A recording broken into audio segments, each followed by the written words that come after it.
राष्ट्र सर्वप्रथम, राष्ट्र सर्वप्रथम, राष्ट्र सर्वप्रथम, राष्ट्र सर्वप्रथम। राष्ट्र सर्वप्रथम की बात कार्यक्रम में आप सभी राष्ट्रवासियों का हार्दिक स्वागत है।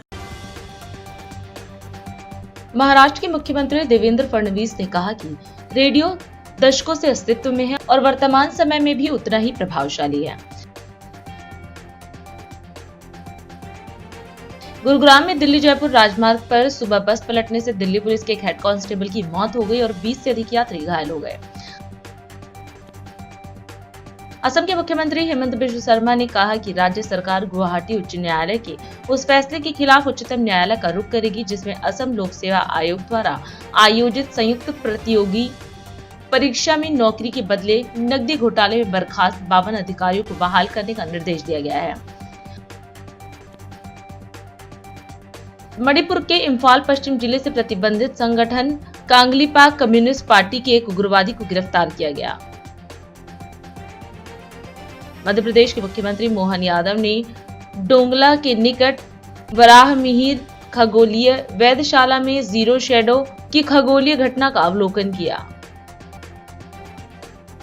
ओडिशा के मुख्यमंत्री मोहन चरण मांझी ने स्वास्थ्य विभाग के अधिकारियों को डायरिया की आशंका वाले क्षेत्रों में अपनाए जा रहे प्रोटोकॉल को दशहरा तक लागू रखने का निर्देश दिया।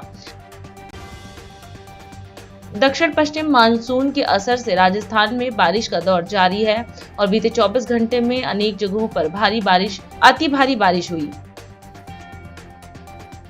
पश्चिम बंगाल में एक इमिग्रेशन पॉइंट पर एक बांग्लादेशी नागरिक को उस समय गिरफ्तार कर लिया गया जब वह भारतीय पहचान पत्र का उपयोग करके देश में प्रवेश करने का प्रयास कर रहा था। केरल उच्च न्यायालय ने कहा कि पुलिस को जांच की आड़ में संदिग्ध व्यक्तियों तथा कुख्यात अपराधियों के दरवाजे खटखटाने या रात में उनके घरों में घुसने का कोई अधिकार नहीं। दिल्ली में न्यूनतम तापमान 27.8 डिग्री सेल्सियस दर्ज किया गया। तेज हवाएं चलने का अनुमान व्यक्त किया। आज नवा रायपुर के बंजारी में केंद्रीय गृह एवं सहकारिता मंत्री अमित शाह ने राष्ट्रीय न्यायपालिका विज्ञान विश्वविद्यालय और केंद्रीय न्यायपालिका विज्ञान प्रयोगशाला की भूमि पूजन कार्यक्रम में शिरकत की।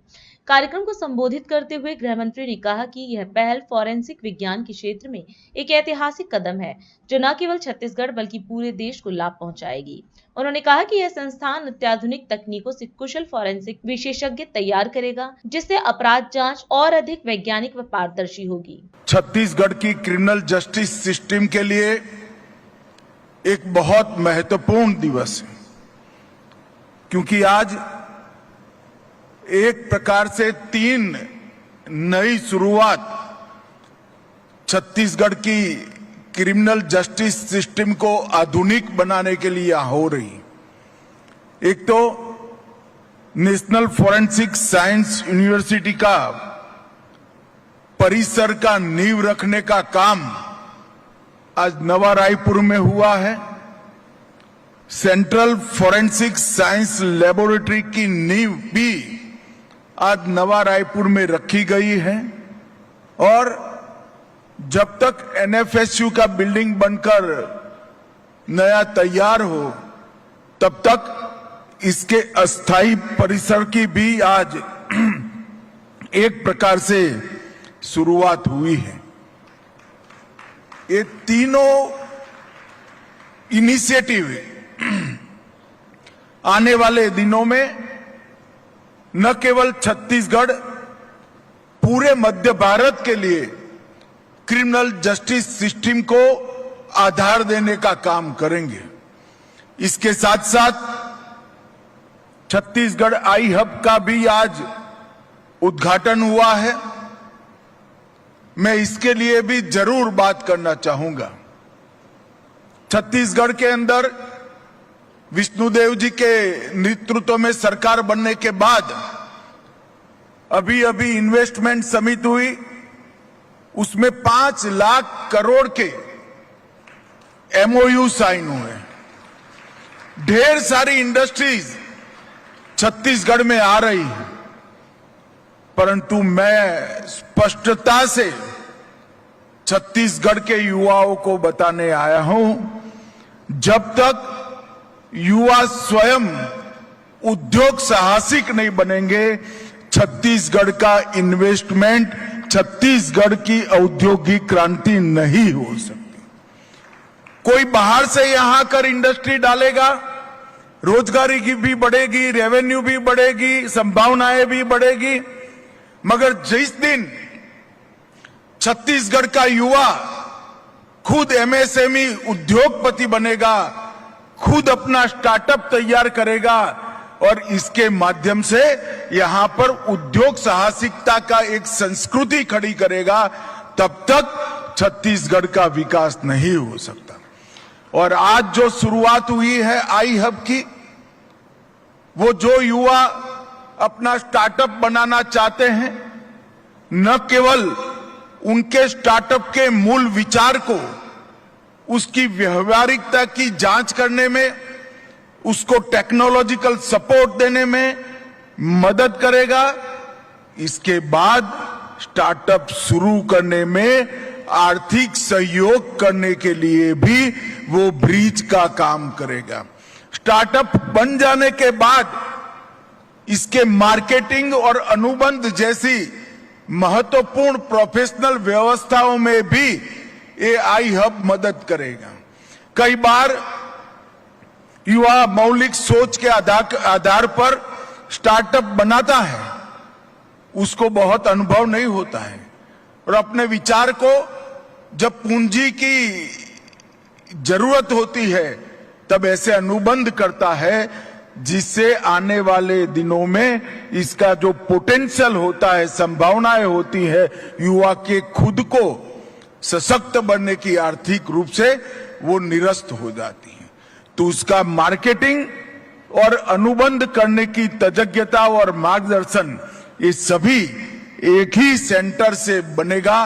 ये छत्तीसगढ़ के युवाओं के लिए बहुत बड़ा मौका है और बहुत बड़ा प्लेटफॉर्म उनको मिलने जा रहा है।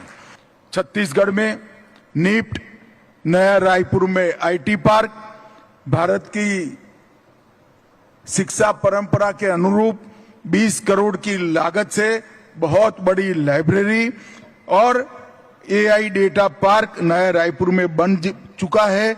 लार्ज लैंग्वेज मॉडल भी डेटा सेंटर को समर्पित है और इसके साथ साथ 158 करोड़ की लागत से कॉमर्शियल ऑफिस कॉम्प्लेक्स भी बनने जा रहा है। छत्तीसगढ़ के सभी वासियों को ये चारों इनिशिएटिव के लिए बहुत बहुत बधाई और शुभकामनाएं देता हूं और छत्तीसगढ़ शासन का भी भारत सरकार की ओर से बहुत बहुत आभार मानता हूं। भारत माता की जय, वंदे मातरम। दिल्ली की मुख्यमंत्री रेखा गुप्ता ने आज कमला नगर में भगवान जगन्नाथ की रथ यात्रा में भाग लिया। मुख्यमंत्री ने भगवान जगन्नाथ की आरती की और उसके पश्चात नगर भ्रमण के लिए निकली रथ यात्रा में शामिल हुई। इस अवसर पर उन्होंने बताया कि यह भव्य रथ यात्रा पिछले 20 वर्षों से लगातार आयोजित हो रही है। मुख्यमंत्री रेखा गुप्ता ने दिल्ली वासियों को भगवान जगन्नाथ की इस पवित्र यात्रा के लिए शुभकामना दी और आयोजन की सफलता की कामना की। आज कमला नगर में हमारे गीता भवन पंचायती भवन के द्वारा बहुत ही सुंदर जगन्नाथ जी की यात्रा जो पिछले 20 वर्षों से लगातार चल रही है, निर्विघ्न संपन्न होती है और हजारों भक्त इसमें सहभागिता लेते हैं। जब माँ सुभद्रा अपने भाइयों के साथ में नगर भ्रमण के लिए निकली है तो मैं ये सोचती हूँ कि ये पूरा सप्ताह जब तक कि 27 तारीख को स्वयं उड़ीसा के भगवान जी की रथ यात्रा निकलेगी तब तक दिल्ली में ये उत्सव लगातार अलग अलग मंदिरों में मनाया जाएगा। मैं दिल्ली की जनता को भगवान प्रभु जगन्नाथ जी की रथ यात्रा की बहुत ढेर सारी बधाई देती हूँ, ढेरों शुभकामनाएं देती हूँ। भगवान जी की कृपा दिल्ली पे, देश पे, हम सब पे यूं ही बनी रहे।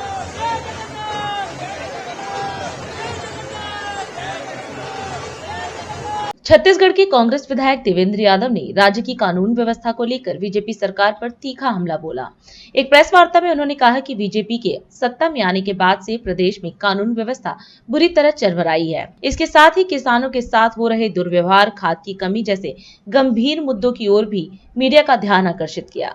मैं आप सभी के समक्ष छत्तीसगढ़ के एक ज्वलंत विषय को लेकर पीसी कर रहा हूं। छत्तीसगढ़ आप सभी जानते हैं, हमारा प्रदेश एक ऐसा प्रदेश है जो शांति का टापू कहा जाता है। इस प्रदेश में लोग बहुत ही प्यार से, अपनेपन से रहते हैं। मनखे मनखे एक समान के भाव से छत्तीसगढ़ चलता है। लेकिन हम देखते हैं भारतीय जनता पार्टी की सरकार जब से छत्तीसगढ़ में आई है तो छत्तीसगढ़ में कानून व्यवस्था पूरी तरह से खत्म हो चुकी है। पिछले समय में एक तुगलकी आदेश सरकार ने दिया कि मीडिया के हमारे साथी सरकारी अस्पताल के अंदर एंट्री नहीं कर सकते। ऐसे भारतीय जनता पार्टी छत्तीसगढ़ को बर्बाद करने में लगी है। हम देखें हमारे बस्तर में हमारे जो खनिज हैं उसका दोहन किया जाने की तैयारी है। प्राइवेट पार्टीज को पूरा बस्तर हमारा जो खनिज संपदा है उसको बेचा जा रहा है। हमारे किसान भाइयों के साथ लगातार दुर्व्यवहार हो रहा है। खाद की कमी से किसान जूझ रहे हैं। आप देखेंगे छत्तीसगढ़ में हम अंग्रेजों के शासन में जैसे देखते हैं इंस्पेक्टर राज, आपने सुना होगा, वो इंस्पेक्टर राज छत्तीसगढ़ की सरकार, भारतीय जनता पार्टी की सरकार ने कायम कर दिया है। जीएसटी के अधिकारी इस कदर वसूली पे लगे हुए हैं कि प्रदेश के व्यापारी त्रस्त हैं। देखते हैं सरकार को तो सरकार में गृह मंत्री कोई बात कहते हैं, मुख्यमंत्री उसको काट देते हैं, मुख्यमंत्री कोई बात कहते हैं, कोई और मंत्री काट देता है। तो भाई चल क्या रहा है, ये समझ से परे। और अब जो हमारे प्रदेश के साथ, हमारे प्रदेश के युवाओं के साथ, प्रदेश के बच्चों के भविष्य के साथ भारतीय जनता पार्टी की सरकार कर रही है, उसको कांग्रेस पार्टी स्वीकार नहीं करती। छत्तीसगढ़ में अभी तत्कालीन भारतीय जनता पार्टी की सरकार ने एक नया नीति लाई है, एक नई नीति लाई है, युक्ति युक्तकरण, रैशनलाइजेशन। युक्ति युक्तकरण के माध्यम से लगभग 10,643 स्कूलों को बंद किया गया है। और ये 10,643 स्कूलों के बंद होने से लगभग 45,000 शिक्षकों का जो पद है वो पूरी तरह समाप्त हो जाएगा। एक तरफ सरकार, जब सरकार में भारतीय जनता पार्टी नहीं थी तब वो ये कहते थे, डेटा उपलब्ध कराते थे अपने घोषणा पत्र में। भारतीय जनता पार्टी कहती है कि 35,000 शिक्षकों की भर्ती सरकार बनते ही साथ किया जाएगा। लगभग 68,000 पद रिक्त हैं, ये भारतीय जनता पार्टी कहती थी सरकार में आने के पहले। अब सरकार में आई, सरकार में आने के बाद सबसे पहले पिछले वर्ष भारतीय जनता पार्टी बजट पेश करती है और बजट पेश करते समय वो कहती है कि 20,000 शिक्षकों की भर्ती की जाएगी। अब जब उसको इंप्लीमेंट करने की बारी आई, जब उसको लागू करने की बारी आई, नई नीति ला दी। वाह रे नई नीति, 10,463 स्कूल को बंद किया जा रहा है और उसमें जो सेटअप वो कह रहे हैं उसके आधार पर 45,000 जो हमारी पोस्ट है उसको पूरी तरह समाप्त कर दिया जा रहा है।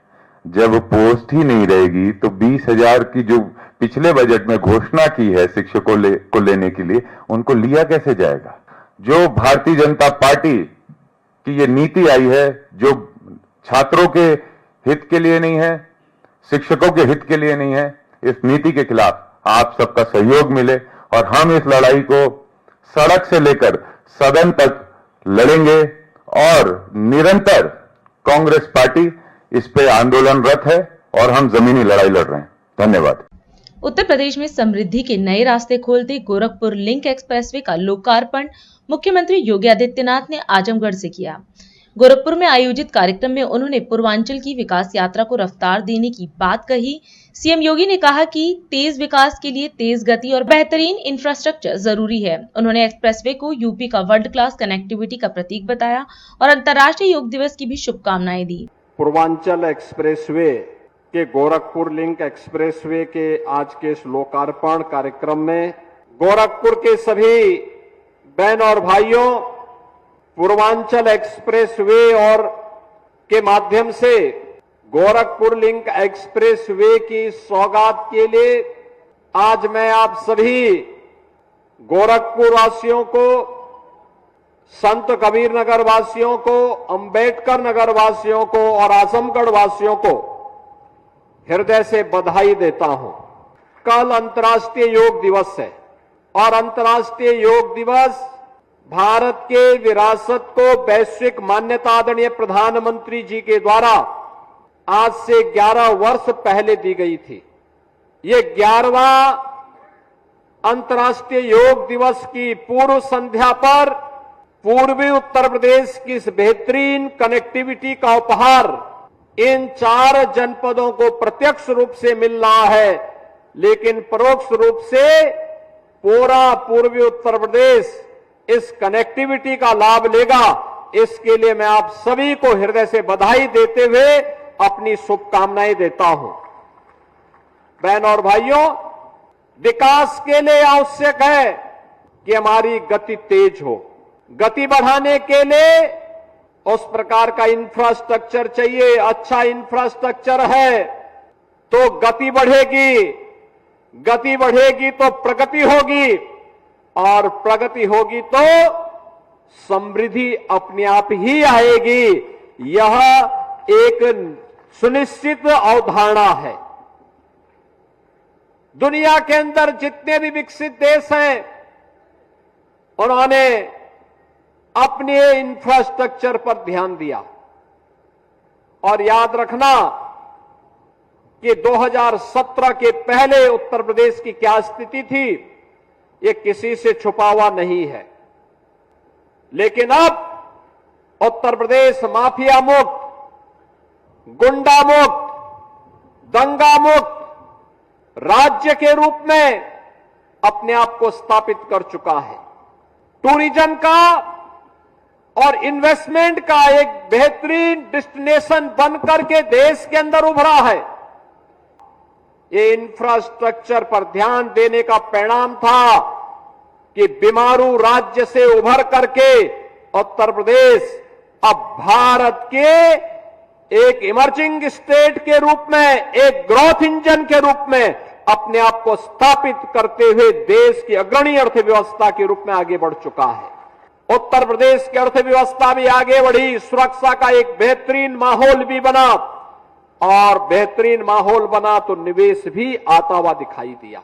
50 लाख करोड़ रुपए का इन 8 वर्षों में हमें निवेश के प्रस्ताव प्राप्त हुए, जिनमें 15 लाख करोड़ रुपए को अब तक हम लोग जमीनी धरातल पर उतार चुके हैं, जमीनी धरातल पर उतार चुके हैं। और ये निवेश के लिए ही आधार बनाने के लिए एक्सप्रेसवे दिए गए हैं। अभी समय है एक ब्रेक का, हम चलते हैं ब्रेक पर। आप कहीं जाए नहीं, छोटा सा ब्रेक। श्रेया फर्निशिंग लेकर आया है आपके लिए होम कलेक्शन, जिसमें आपको मिलता है upholstery fabric, designer curtains, home and office decoratives, carpets and sofa cover कम से कम दाम में कीर्ति नगर में आपके लिए उपलब्ध है। Powered by Kamal Buildtech Private Limited, fulfilling promises. With our professional team and experience of delivering projects, in past we guarantee you peace of mind and top quality work in an affordable price. और अधिक खबरों के लिए आप हमारे YouTube channel दैनिक India दर्पण को अभी सब्सक्राइब करें और नोटिफिकेशन के लिए बेल आइकन को प्रेस करना ना भूलें। हरिद्वार में भारतीय मजदूर संघ उत्तराखंड के स्वर्णिम 70 वर्ष कार्यक्रम में शामिल होकर सीएम पुष्कर सिंह धामी ने संगठन की 7 दशक की श्रमिक सेवाओं को नमन किया। उन्होंने कहा कि श्रमिक वर्ग राष्ट्र की रीढ़ है और उनकी सरकार श्रमिकों के कल्याण के लिए प्रतिबद्ध है। सीएम ने बताया कि प्रधानमंत्री के नेतृत्व में डबल इंजन सरकार सामाजिक सुरक्षा, बीमा और कौशल विकास जैसी योजनाओं के जरिए श्रमिकों को लाभ पहुंचा रही है। कार्यक्रम में उन्होंने मजदूर संघ के पदाधिकारियों व श्रमिक बंधुओं का आभार भी व्यक्त किया। आज 70वें वर्ष के उपलक्ष्य में भारतीय मजदूर संघ के द्वारा आयोजित पूरे प्रदेश के कार्यकर्ताओं के इस सम्मेलन में सभी पदाधिकारीगण, हमारे मीडिया के सभी मित्र, सभी अतिथिगण, मैं आप सभी का आज इस बहुत ही शानदार कार्यक्रम में, और सच में मेरे पास अनुपम जी भाई साहब लगातार आते हैं और इनके साथ सारे पदाधिकारी भी आते हैं कई बार। तो मैं कहता था रोज आप कहते हो ये भी करना है वो भी करना है और हम सब कर भी रहे हैं, आप कभी हमको बुलाते भी नहीं। आप सबने आज एक कार्यक्रम आयोजित किया और बड़ी संख्या में किया। सच में जैसा सुमित ने कहा कि जितने लोग इस सभागार में बैठे हैं, सच बताऊं उससे कम से कम 5 गुना लोग इस सभागार के बाहर है। जो बाहर है अंदर है, कोने कोने से यहाँ पधारे हैं। मैं सभी कार्यकर्ता बंधुओं का, आप सभी का, महानुभावों का मैं हृदय से उत्तराखंड राज्य के मुख्य सेवक के रूप में आप सबका स्वागत करता हूँ, आप सबका अभिनंदन करता हूँ। साथ ही आज के इस अवसर पर हम सभी का जिन्होंने एक लंबी यात्रा तय करके हमारे बीच में पहुंचे, जब मैंने उनसे पूछा कि आप कहाँ से आ रहे हैं तो उन्होंने कहा मैं केरल था, केरल से पूना गया, पूना से दिल्ली आया और दिल्ली से यहाँ रेल के माध्यम से, ट्रेन से वो हमारे बीच में पहुंचे हैं। मैं बीएमएस के राष्ट्रीय महामंत्री श्री रविंद्र हिंते जी का भी मैं देवभूमि उत्तराखंड आगमन पर हृदय से स्वागत करता हूँ, अभिनंदन करता हूँ। और मेरे लिए ये बहुत हर्ष का विषय है। सच में आप सबसे बड़ी ऊर्जा प्राप्त हो रही है मुझे। मैं जब देख रहा हूँ कि मजदूर संघ का हमारा क्या बड़ा स्वरूप, एक विस्तार रूप जब हमारे सामने हम देखते हैं तो सच में बड़ी ऊर्जा का अनुभव होता है। क्योंकि मैंने भी बहुत संगठन, जब बहुत कम संख्या में लोग थे, मैं भी संगठन का एक सामान्य कार्यकर्ता, छोटे कार्यकर्ता के रूप में और प्रारंभिक रूप में जब मैंने देखा कि अनेक परेशानियों का सामना संगठन में लोगों को संगठन खड़ा करने में होती है, अनेक चुनौतियों का सामना करना पड़ता है। साथियों, भारतीय मजदूर संघ आगामी 23 जुलाई को अपनी स्थापना के 70 वर्ष पूर्ण करने जा रहे हैं। ये जो 7 दशक की यात्रा है, इसमें बहुत विस्तार से अनुपम जी ने भी बताया, रविंद्र हिंते जी भाई साहब ने भी बताया कि तपस्या, संघर्ष, श्रम और राष्ट्र निष्ठा की गौरव का था। यानी कि मजदूर हमारे कितनी भी परेशानियों में क्यों न हो, हमारे श्रमिक भाई कितनी परेशानी में क्यों न हो, उनके लिए वो नारा नहीं फिट बैठता कि चाहे जो मजबूरी हो, हमारी मांगें पूरी हो। आप तो हमेशा से राष्ट्र प्रथम, यानी कि मेरा देश पहले है, इस विचार को लेकर लगातार काम करते रहे और जिसने भारत के मजदूर आंदोलन को भी स्वदेशी विचारधारा से जोड़ते हुए उसे एक सशक्त वैचारिक दिशा प्रदान की। भारतीय मजदूर संघ ने स्वयं को केवल श्रमिक हितों की रक्षा तक ही सीमित नहीं रखा, बल्कि राष्ट्र निर्माण का आधार स्तंभ भी श्रम शक्ति को बनाया। भारतीय मजदूर संघ ने श्रमिकों को सांस्कृतिक चेतना, नैतिक मूल्य और सामाजिक उत्तरदायित्व को जोड़ते हुए श्रम योगी से राष्ट्र योगी बनने का मार्ग प्रशस्त किया। और आज मैं जब यहाँ आ रहा था तो मन में है कि इतना बड़ा संस्थान ऋषिकुल का हमारा, ये एक बड़ा सेंटर बनना चाहिए। ये हमारा जो है पर्यटन के क्षेत्र में, अध्यात्म के क्षेत्र में, शिक्षा के क्षेत्र में और आयुर्वेद के क्षेत्र में और ज्योतिष के क्षेत्र में, ध्यान के क्षेत्र में एक केंद्र बने।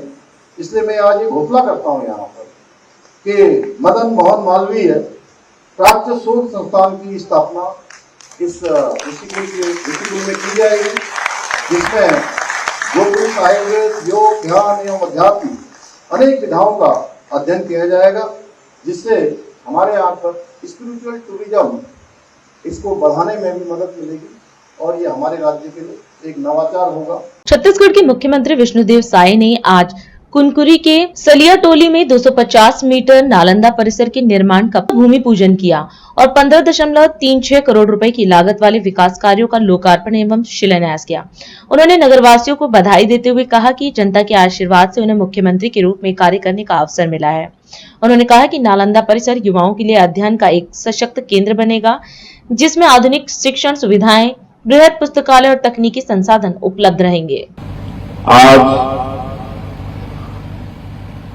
जनता टोली की स्वावन भूमि में 13 करोड़ 65 लाख के विकास कामों का भूमि पूजन एवं 4 करोड़ 37 लाख लागत से बनने वाला नालंदा परिसर के भूमि पूजन और लोकार्पण समारोह में मंच में विराजमान सभी अतिथिगण और इस समारोह में उपस्थित सभी नागरिक बंधुओं, माताएं, बहनें, युवा साथियों और मीडिया के मित्रों, और आज बड़ा सौभाग्य है कुनकुरी विधानसभा क्षेत्र के लिए कि 4 करोड़ 37 लाख से बनने वाला ये नालंदा परिसर का भूमि पूजन किए हैं और 13 करोड़ 65 लाख के कामों का लोकार्पण भूमि पूजन भी साथ में हुआ है। तो मैं पूरे कुनकुरी विधानसभा क्षेत्र वासियों का और विशेषकर कुनकुरी नगर वासियों को बहुत बहुत हम बधाई देना चाहेंगे। आप सब लोगों ने आशीर्वाद देकर हमें विधायक बनाए हैं और आप लोगों का आशीर्वाद है कि आज मुख्यमंत्री के रूप में काम करने का अवसर मिला है, तो ये सारे विकास के काम कर रहे हैं। इस अवसर पर मैं हमारे सभी स्टूडेंट दिख रहे हैं, सामने में बैठे हैं, उनको बधाई देना चाहूंगा। कहे कि ये नालंदा परिसर का उपयोग शायद सबसे ज्यादा वही लोग करेंगे। मुख्यमंत्री बनने के बाद जब हम पहली बार रायपुर गए, हमारे वित्त मंत्री हमको ले गए घुमाने, वहां का जो नालंदा परिसर है, तो एक साथ हम 2,500 बच्चों को वहां पर अध्ययन करते हुए देखे और उनसे जब हमारा इंटरेक्शन हुआ, बातचीत हुई, तो उन्होंने आग्रह किया कि सर एक और नालंदा परिसर यहाँ पर होना चाहिए। कहे कि हम लोग 2,500 बच्चे तो आते हैं, 2,500 बच्चे और वेटिंग में हैं। तो हम उसी समय वित्त मंत्री जी को बोले कि एक और यहाँ पर नालंदा परिसर बनाइए और ये खाली रायपुर तक नहीं रहना चाहिए, ये पूरे प्रदेश के हर जिला हेडक्वार्टर में और जितने जो बड़े जगह है, जो बड़े शहर हैं, कस्बा हैं, वहां भी नालंदा परिसर होना चाहिए, ताकि हमारे छत्तीसगढ़ के बेटा बेटी, जो हमारे छत्तीसगढ़ के भविष्य है, जो आगे चल के कलेक्टर बनना चाहते हैं, एसपी बनना चाहते हैं, डॉक्टर, इंजीनियर बनना चाहते हैं, लेकिन अर्थाभाव के कारण सारा उनको स्टडी मटेरियल जुटा पाने में परेशानी होती है। तो इस नालंदा परिसर के माध्यम से उनको वो सारा चीज मुहैया कराएंगे। और आज बताते हुए गौरव होता है कि आज करीब करीब हर जिला मुख्यालय में इसकी स्वीकृति हो गई है। आज जसपुर में भी 500 सीटर नालंदा परिसर का भूमि पूजन किए हैं और अभी यहाँ पर कुनकुरी में 250 सीटर नालंदा परिसर का भूमि पूजन किए हैं और कलेक्टर साहब बता चुके हैं कि ये 4 करोड़ 37 लाख का बनेगा और बहुत अच्छा यहाँ पर किताबें भी रहेंगी और ऑनलाइन भी यहाँ पर दोनों तरह का स्टडी मटेरियल हमारे बच्चों को मिलेगा। मैं बहुत बहुत शुभकामनाएं देना चाहूंगा हमारे बच्चों को कि इसका लाभ लेकर आगे बढ़ें और हमारे इस क्षेत्र का नाम रोशन करें।